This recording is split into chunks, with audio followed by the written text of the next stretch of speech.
Now let's first look at your breadboard. So your breadboard is where you will construct your circuit, and your circuit will consist of components such as your resistor, capacitor and inductor. Okay. Before we can construct the circuit, you need to understand how the breadboard connection is made. Okay, as you know, your breadboard have holes. These are the holes where you put your component legs in. Okay, but how do we know which holes to put it in? So we need to understand how the holes are connected relative to each other. So if you look at the holes here, if you turn it vertically like this, you have multiple columns. So in the middle you have column A, B, C, D and E. Okay, and then another one F, G, H, I, J. Okay, and then on either end of the side, so you have left, right and left, you have minus, plus, minus, plus. Okay, so the minus and plus columns here are basically your power rail. Okay, the holes, the vertical holes at the very end here, which is labeled as minus, these holes are connected to each other all the way up until the middle one here. Before there is a break, and then the connection will continue from this hole all the way down to this hole. Similarly, for the plus labeled column, this column, all the holes in this column are all connected to one another. What does it mean? It means they are short-circuited to one another. So if you plug in a component leg here and then you plug in another component leg here, that means these two legs are connected to each other by the wire underneath the holes on the same column. Okay, similarly, okay, but not similarly, sorry, but it's a bit different for the holes in the middle. So if the right and left columns of holes are made for power rail, where you put your power supply, the middle is where you put your components to construct your circuit. So in the middle you can see that there is several holes.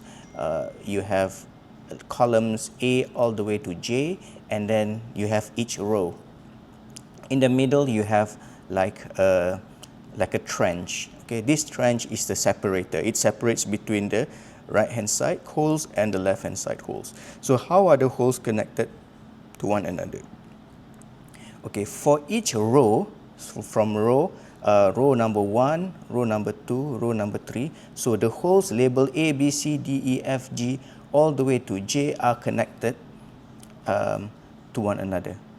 Okay, so A, B, C, D and E are connected to one another, and then there is a break at the trench, and then the connection continues from F all the way to J. So A is connected all the way to E, and then there is a break, and then F is connected all the way to J. So what does it mean? It means if I connect one component here, one leg component here, and then another leg component like this, it means now these two legs, okay, these two legs are connected to one another because there's a rail or there's a wire underneath it connecting between the two. So the same row here is connected to one another. Now what if I take it out, one of the legs, and then I put it one on the other side of the trench, like here on the same row? Okay, once I do that, it means now that there is a break in the middle, so these two are not connected to one another anymore. Similarly, if I put one leg on another row, so you on the same side, but one is row number 1, the other one is row number 2, they are not connected to one another. So what does it mean? It means that if you want to connect a resistor, for example, you can connect this resistor is connected to this resistor here like this, so these two are connected, and then it goes on across the trench. So now this is how you connect your resistor.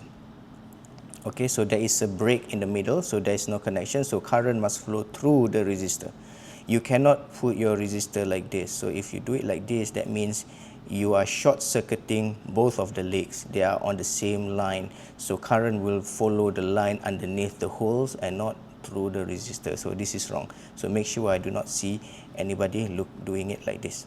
And if you want to connect two, let's say you want to connect two resistors in series. Okay, so you can do one to be connected like this, and then the second one, which is in series with this resistor, should be connected on the same row. So here on another hole, but on the same row, and then it goes to another row, wherever that you want to put it. Okay, so now there is a connection between this to this resistor, and then from this resistor to this leg, and then to the other resistor.